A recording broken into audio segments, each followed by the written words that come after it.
Hi, welcome to the video. This is going to be another Kenny Veach related one, and it's going to be a summary video.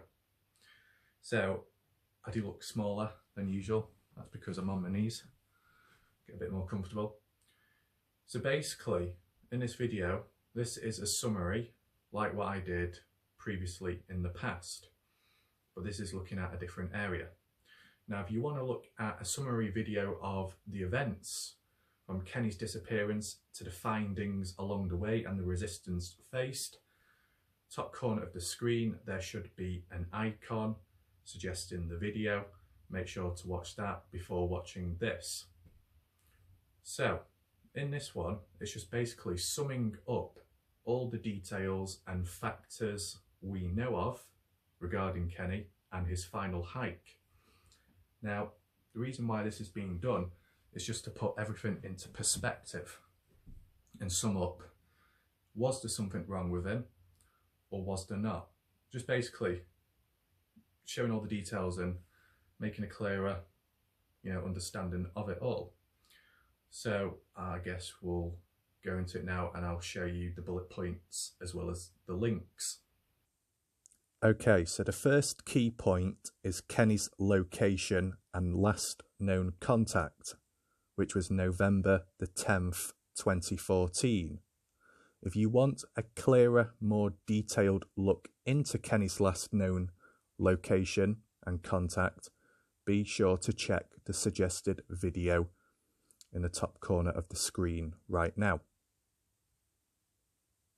So, on that day, he did visit the cinema.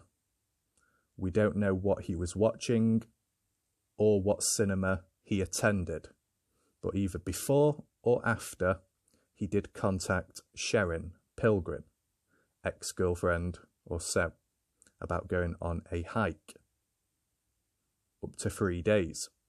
Now obviously, he didn't come back.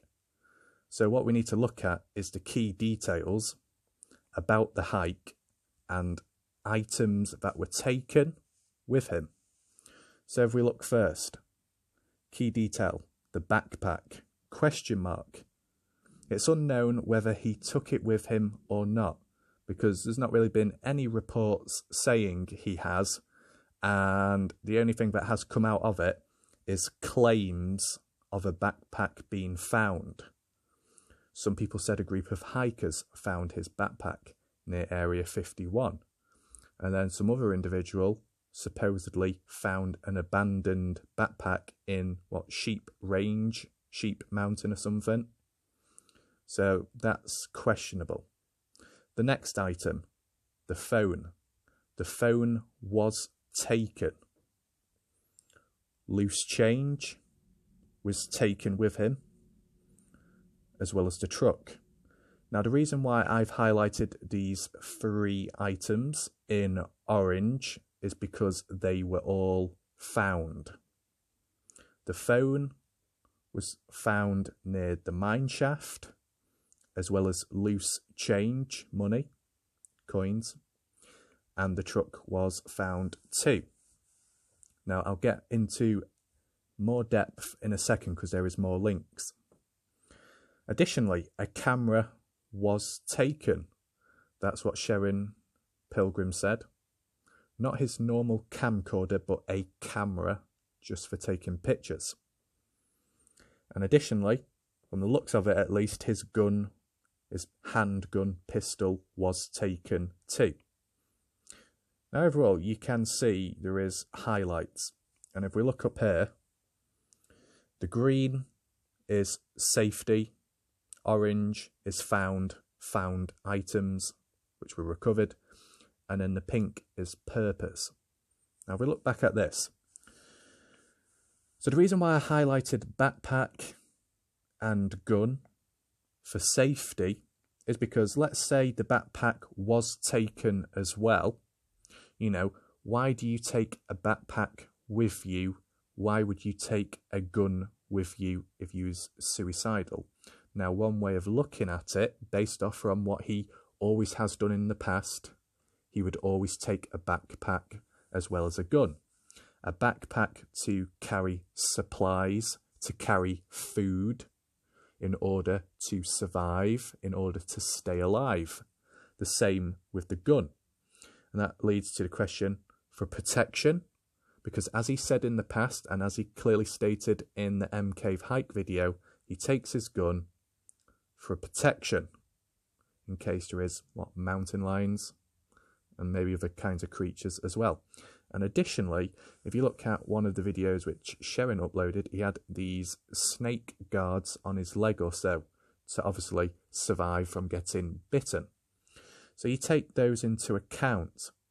So if the backpack and the gun was taken with him on his final hike, maybe they were taken for protection, to stay alive.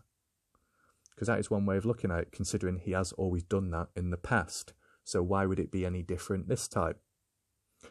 So there's that to take in mind. The next link is the pink ones, which is purpose. And this is where it gets more interesting. The phone and the camera. Why?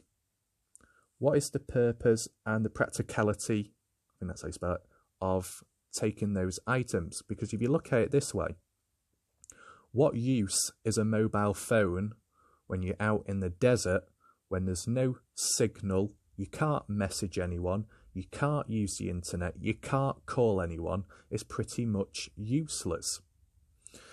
And he didn't use it for GPS, I don't believe, because Kenny said himself he doesn't use navigation, GPS, he does it himself. And that's what people claimed that was a risk to him. He was making things more challenging. So that kind of rules out that purpose at least. The only other one would be maybe a camera on the phone to take pictures or so. But did his mobile phone have a camera? Was it a smartphone or was it a basic phone? That's questionable. But if we look at it this way, if you are suicidal, if this is the final hike, why would you need to take a mobile phone? Why would you need to take a camera? What is the purpose and practicality of it? Because you're not going to need them, and you most certainly aren't going to be using them afterwards because you won't be around. This is what we've got to try and understand. I mean, what other use can the mobile phone provide? What use can a camera provide besides taking pictures? I mean, why would he need to take pictures if he's suicidal? What is there to take pictures of? Is it to try and find the cave again? Or is it for something else? I don't know. There's kind of questioning around that. Yeah.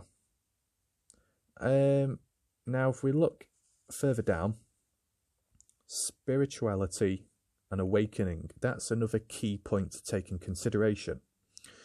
So on Kenny's Facebook, he made a post August 23rd, 2011 at 3:52 AM. And basically, if you want to see a clearer understanding of this, I did cover a video about it showing the exact post and language he used and explaining more in depth and providing links to it as well as his playlist. Check the suggested video above the screen right now to watch it and get a better understanding. So yeah, he was basically talking about the sanctity of life, etc. And basically it was all positive. Now there is a link. The reason why I say that is because if you look at his liked playlist, now you can't look at it anymore, but we'll get into that in a second. He did leave a comment in 2014 on a video called How to Not Go Crazy During Your Awakening. This was all like 2014. So you can see there's already a link between spirituality, awakening, the Facebook post, as well as commenting on this video on YouTube, because it's all to do with spirituality and awakening. And for the most part of it, it seems quite positive. Now, from what some people have said and what other people are like on YouTube who are into spirituality, awakening, and then others who are into enlightenment, to them at least, or the way they seem, kind of seems somewhat positive, somewhat healthy. Now, yes, you've got the counter arguments that people may be a bit deluded, some kind of delusion, acting like God, etc. what was it, delusions of grandeur or something, whatever. We're not going into that though. But for the most part of it, whether there seemed to be functioning still, that's the key point. And if you look at Kenny's post, it was positive. And then you look at this, maybe it's just going along with it. The key detail is obviously 2011, 2014. So he's followed this for some time. It wasn't just a one-off thing. He continued it up to his, maybe his disappearance. The reason why I mention this link is because you look at spirituality and awakenings, to an extent, a positive thing, something maybe healthy. And, you know, if he's continued it, aside from maybe problems he's had, surely that would have helped him through it. Now, the only counterpoints from what we've heard, mental health, money issues. I can understand money issues, that makes sense, and I think there is actual documents or some kind of information online which shows the problems he had. But with mental health, there isn't any official reports I've seen of or any prescribed drugs. So that's the question there. The only thing we can base it off is Kenny's girlfriend saying he had mental health issues. Now, Sharon is in the mental health profession or in some area of it.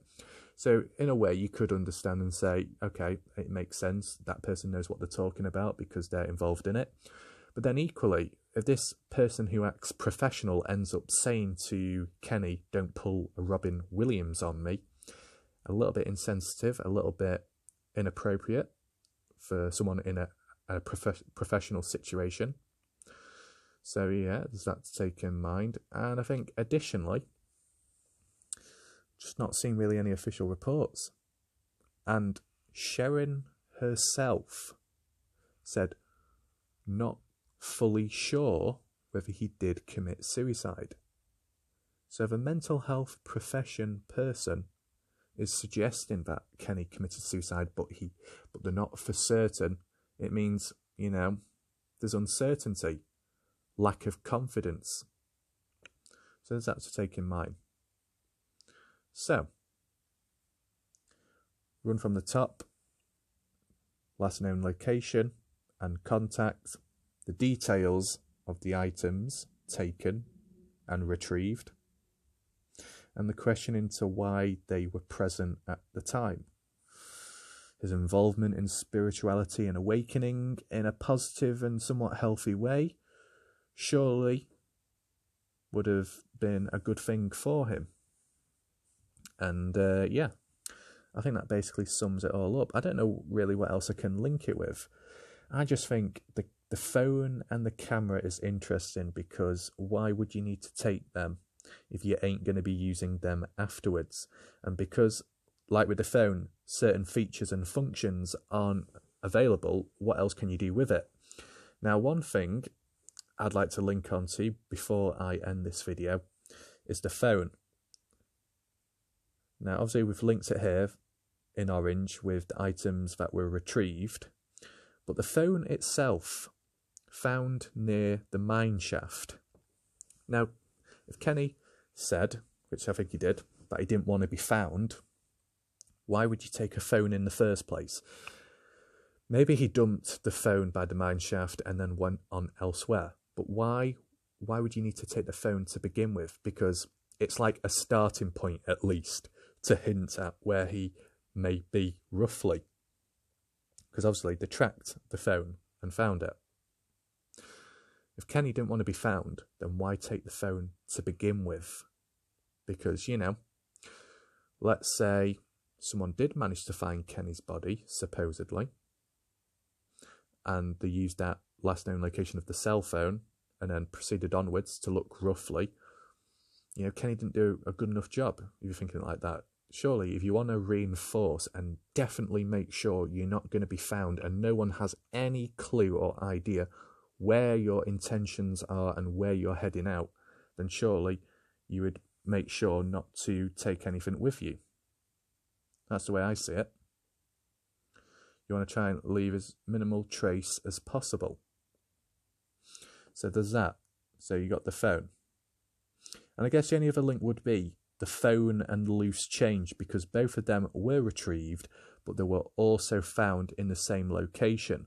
And it's weird because if we look at Sharon's comment, as well as the attire of Kenny himself in his hike video, he wears cargo trousers, deep pockets. That's a key word which was used by Sharon. He has deep filled pockets.